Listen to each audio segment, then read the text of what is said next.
Welcome to ECN Trade Daily Video. Before we begin, it should be noted that any advice is of a general nature only and that your personal circumstances have not been taken into consideration. Hello everyone, my name is Rob Clayton and thank you for joining me. As the week begins, traders are now bracing themselves for central bank policy decisions, which span from the RBA, the US Federal Reserve, the Bank of Japan, and also the Bank of England.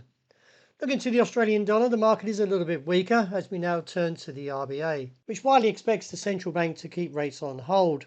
Meanwhile, turning to the US Federal Reserve, although the market expects no change in rates, eyes turn to the Fed's June policy meeting, which expects a 25 base point rate cut. If so, that would see the US dollar probably tumble to its objective that I'm still waiting around 100 to 101, as it currently now trades at 103.60.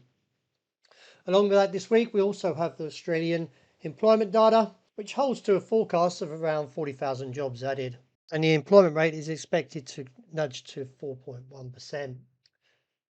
So with the market pressuring this key level of 65.45, a bounce is anticipated and therefore could see a move up towards 65.95 and then on towards 66.30 where the 60-day moving average is. Keep an eye there as the market may actually progress further on towards 67 cents. The euro a little bit weaker as it now pressures the key level of 108.70. Not fully broken, as I still view the market can actually recover and look up towards 109 to 110 and reassess from there.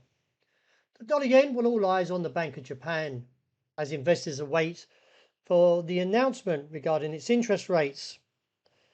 There is a widespread speculation that the Bank of Japan is considering entering into negative interest rate policy, which is the NIRM, but all eyes will be on the announcement that may see no change.